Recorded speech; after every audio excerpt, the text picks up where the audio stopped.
This is a heavy story, friends, but again, this is a book that the Rebbe gave the green light to. Not all collections of stories of the Rebbeim, etc., got such attention as this one did. L'Shem Ha'izin. Here's the story.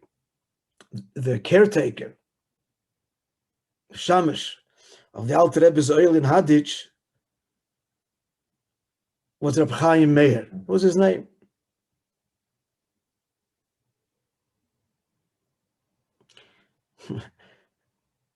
So the author of the story says that his son-in-law, I'll tell you as it is, Zalman Ber from Klimovich, so he was the Shamish in our times.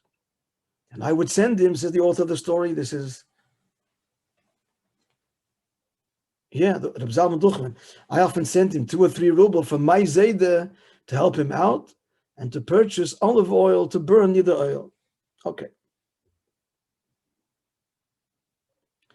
So this Reb Chaim Meir told my Zayda, this is the author of the book, Ramot Chayoel, is the Zayda.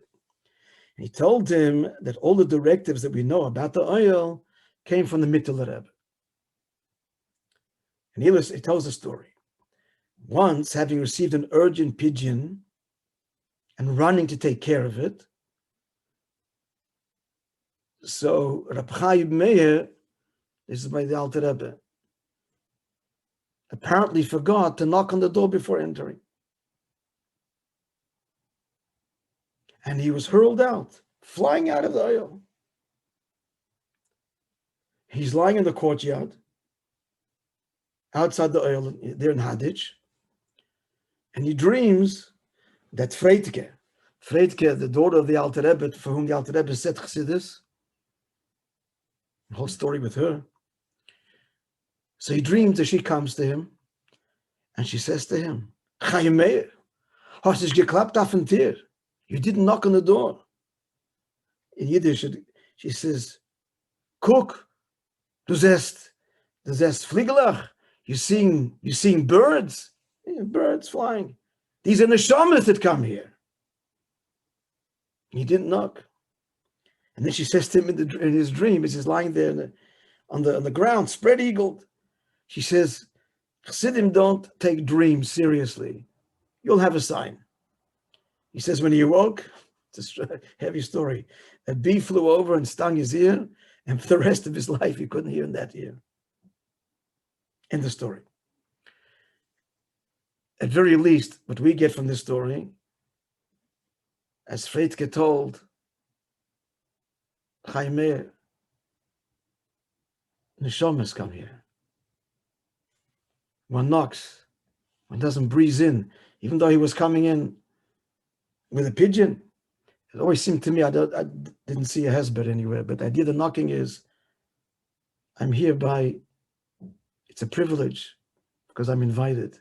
I don't have a right to be here. This is sacred ground, a sacred place. We knock with a sense of acknowledgement that it's an invitation. Come in, my child. And as important as it was, in the story here, you see what happened to Chaim Meir, and Freitke was the big chassidist of the Alter Rebbe, set him right. You chazer the story one of the times we went to the oil, if I'm not mistaken, one of the first times. Yeah. And Mercha got up, and Mercha started.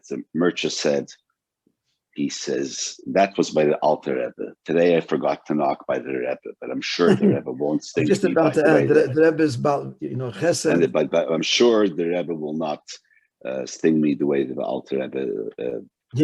Someone told the story then. Mercha. Yeah, but he knew the story, obviously. Mercha knew the story, and Mercha was crying. He says, "I'm sure our Rebbe will not do this to me." Yeah. Okay, dear friends. So, Be'ezer Hashem, I see the internet is back. So tomorrow, 6:20 on time, we'll review the Maimah as much as we're able to. If you have a few minutes between now and then, look at the Maimah yourself, so we can review it together. We can chazar the Maimah together, and we'll continue from there. Have a wonderful day. And B'suras Tovos to everybody. Thank you. Bye-bye. Good to see you all.